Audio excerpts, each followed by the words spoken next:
O Brasil tem algumas empresas muito grandes, que não deixam nada a desejar para similares de outros países, como a Petrobras, o Itaú, a Ambev e várias outras companhias bilionárias. Mas existe uma empresa que não recebe o devido reconhecimento que deveria partir de nós, brasileiros. Eu estou falando da Embraer, a empresa brasileira de aviação que é uma gigante reconhecida no mundo inteiro. Então, nesse vídeo, nós vamos descobrir como a Embraer se tornou a empresa que carrega o setor de aviação do Brasil nas costas.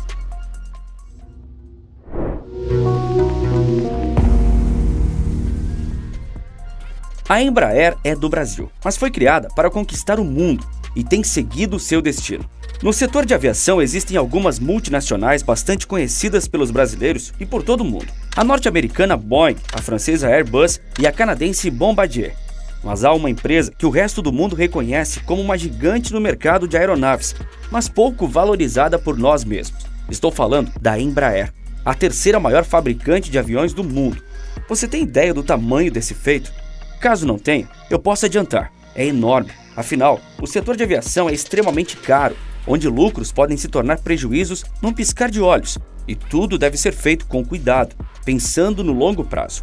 Afinal, nenhuma empresa quer que seu produto dê defeito, principalmente se esse produto é um avião. Como exemplo, a gente pode usar o caso da aeronave Boeing 737 MAX, que se envolveu em 2 acidentes em 2018 e 2019 por erro de fabricação, tirando a vida de 346 pessoas. Isso arruinou a imagem e deu um enorme prejuízo para a Boeing. Tanto que, recentemente, a justiça norte-americana declarou que as vítimas desses voos, na realidade, foram vítimas de crimes, não de acidentes. Então, deu para ter uma ideia de quão delicado é o mercado de aviação, onde todas as empresas precisam do máximo de segurança, competência, qualidade e atenção em sua produção. Isso fala muito sobre a Embraer. Uma empresa que praticamente não é lembrada, é uma das mais sólidas de um setor traiçoeiro. Não ser lembrada nesse caso pode ser um ótimo sinal, já que ninguém se esquece de uma empresa que causou prejuízos em vidas humanas. Mas qual é o verdadeiro tamanho da Embraer?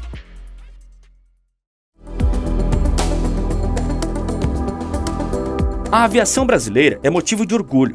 Afinal, foi o brasileiro Santos Dumont que criou a primeira aeronave mais pesada que o ar a decolar com seus próprios meios, o 14 bis, no distante ano de 1906. Não foram aqueles 2 irmãos americanos. Wilbur e Orville Wright conduziram um voo de 260 metros em aeronave controlada e motorizada em 1903. A decolagem foi realizada com o uso de uma catapulta. Como a aeronave criada pelos irmãos não saiu do chão por conta própria, muitas pessoas não consideram que esse foi o primeiro voo do mundo. Dumont foi o início da história da aviação brasileira. Em 1907, ele voltou a mostrar seu brilhantismo com o lançamento e voo do avião ultraleve Demoiselle, que é considerado o melhor modelo de avião do inventor brasileiro. Mas o setor de aviação do nosso país se consolidou em 1969, com a fundação oficial da Empresa Brasileira de Aeronáutica, a Embraer. Na origem, a companhia era uma sociedade de economia mista vinculada ao então Ministério da Aeronáutica. Mas antes de mais nada, é importante esclarecer, sim, a Embraer é uma empresa brasileira, fundada em nosso país por brasileiros, gerida por eles e contando com dezenas de milhares de funcionários daqui em seu quadro de empregados. Obviamente, até pelo seu tamanho, com o tempo a empresa foi iniciando processos de parcerias e cooperação com outras companhias estrangeiras, fazendo joint ventures e, claro, contando com investimentos de capital internacional. Até porque hoje ela é uma empresa de capital aberto. Então, a Embraer é uma empresa brasileira transnacional. E ela é a líder absoluta na fabricação de aviões de até 130 assentos. Sim, superior a Boeing e Airbus. Para chegar a esse nível de produção de elite, a Embraer foi crescendo aos poucos, da década de 60 até aqui, passando por grandes crises no Brasil, desde políticas e econômicas, que não abalaram seu crescimento. Tanto que hoje ela conta com mais de 18 mil funcionários, se tornando uma força importante para fomentar a economia brasileira, tanto com a geração de empregos e renda, quanto com o desenvolvimento do parque tecnológico do país. Por tudo isso, o conglomerado já entregou mais de 8 mil aeronaves em sua história. Um exemplo do sucesso de aeronaves da Embraer é o Phenom 300, um dos principais produtos da companhia. Ele é um avião de pequeno porte e grande performance que transporta entre 7 e 10 passageiros. Essa aeronave é tão bem vista aos olhos dos especialistas do setor que figura na primeira colocação do ranking dos jatos leves mais vendidos do mundo pelo 9º ano consecutivo, segundo a General Aviation Manufacturers Association. Com mais de 600 unidades entregues, O jato leve do Brasil é uma das referências na aviação executiva internacional. São atendidos pela Companhia Nacional todos os segmentos e aeronaves, aviação executiva, comercial, aviões militares para defesa, grandes aeronaves de carga e de ataque a solo. Os aviões que praticam voos verticais também estão no portfólio da companhia. Em resumo, a Embraer é uma empresa completa, apesar de pouco valorizada pelos brasileiros, mas é reconhecida por todos os demais países.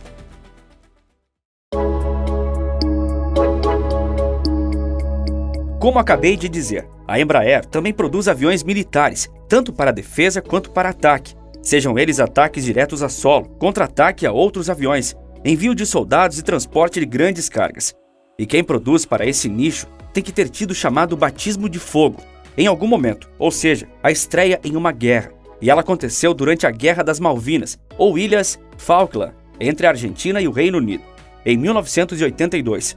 Um conflito que divide os dois povos de diferentes continentes até hoje. Na época, a Marinha Argentina alugou 2 aviões de patrulha naval P-95 Bandeirulha, da Força Aérea Brasileira, a FAB.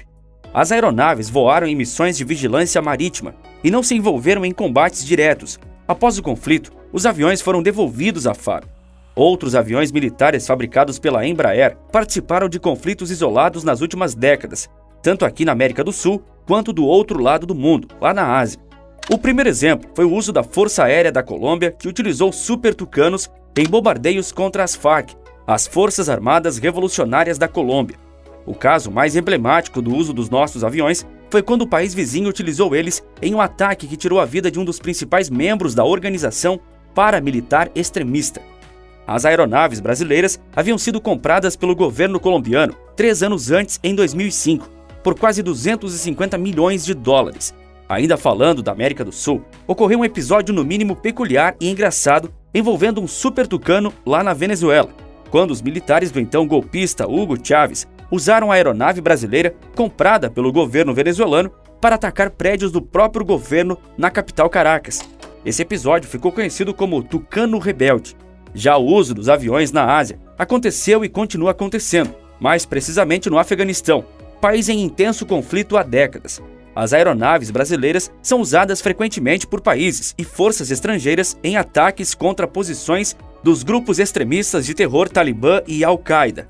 E lembra daquelas parcerias internacionais? Pois bem, a Embraer desenvolveu em parceria com fabricantes italianas o AMX, um caça-bombardeiro. O jato, que está a serviço da Força Aérea da Itália, participou de intervenções militares no já citado Afeganistão, na Líbia e no Kosovo, 3 lugares que parecem um barril de pólvora. Mas os aviões brasileiros são mesmo assim tão bons? A resposta é simples: são, e o mundo inteiro vê isso. Como disse há alguns minutos, a Embraer contribui muito para o desenvolvimento do parque tecnológico brasileiro. Isso é visto por todo o mundo. Seus aviões contam com comando eletrônico, sendo um dos principais diferenciais o sistema de controle de voo computadorizado, o Fly-by-Wire, ou FBW. Isso quer dizer que as superfícies de controle dos aviões são acionadas por atuadores elétricos. Aeronaves de passageiros de concepção mais antiga, como o Boeing 737 MAX, usam comandos mecânicos por cabos, o que deixa o transporte muito mais suscetível a falhas. E a gente já viu aqui que não é bom usar o Boeing 737 MAX como exemplo de segurança. O FBW é muito comum em jatos de combate porque oferece maior automação e alivia o peso total da aeronave, que fica livre dos complexos sistemas com cabos. Mais leve, o avião consome menos combustível e pode voar por maiores distâncias ou transportar cargas mais pesadas, o que torna o sistema interessante para o uso comercial e por isso é tão bem visto por nações estrangeiras. É importante salientar que o primeiro avião da companhia que usou esse sistema computadorizado foi o já citado AMX, sob uso da Itália atualmente. Essa tecnologia já foi implementada em aviões comerciais, executivos e em cargueiros militares. Aliás, isso também reforça um aspecto importante das aeronaves da Embraer, que é o seu custo-benefício. E como a companhia testa suas criações? Ela construiu e mantém a maior pista de pouso das Américas. A sede da Embraer fica em Gavião Peixoto, no estado de São Paulo. E lá está a pista de pouso, que conta com 4.967 metros de comprimento. Essa pista em Gavião Peixoto é tão grande e com notável estrutura que está listada como um dos poucos lugares do mundo apto a receber pousos de emergência dos ônibus espaciais da NASA. A grandeza da Embraer levou ela ao mundo todo. E isso pode ser visto pelo fato da companhia ter fábricas, escritórios e instalações em diversos continentes.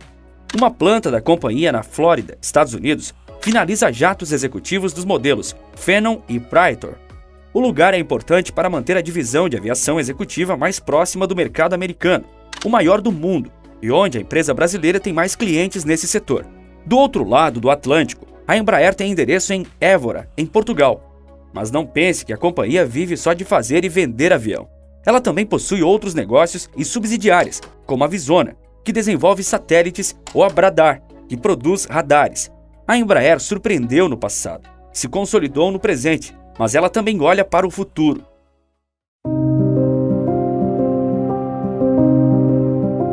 O olhar para o futuro da empresa brasileira de aeronáutica pode ser visto pelo seu empreendimento mais recente, a Eve Urban Air Mobility. Essa empresa é dedicada ao desenvolvimento de carros voadores ou veículos elétricos de pouso e decolagem vertical, VTOL na sigla em inglês. Isso pode parecer papo de filme futurista ou de ficção científica, mas a entrega desses primeiros veículos está programada para 2026, para clientes nos Estados Unidos, Reino Unido e no Brasil, claro. Em 2021, se recuperando da crise global de 2020, a corporação teve uma receita de 21 bilhões de reais, tendo entregue mais de 141 jatos em um momento delicado do setor de aviação comercial. Está claro que os próximos passos da companhia estão de olho numa mobilidade futurista e projetam um período de bom crescimento entre 2023 e 2026, especialmente após os últimos anos ruins devido às crises econômicas e ao fato de a venda de sua divisão comercial para a Boeing ter ido por água abaixo. A empresa norte-americana acusou a brasileira de não cumprir com os termos do acordo, enquanto a Embraer acusou a Boeing de levantar acusações falsas para rescindir de forma indevida o negócio. Não é demais lembrar que a imagem da Boeing foi seriamente afetada nos últimos anos por conta dos acidentes do 737 MAX. Essa negociação fracassada, contudo, não impactou os grandes planos de crescimento da Embraer.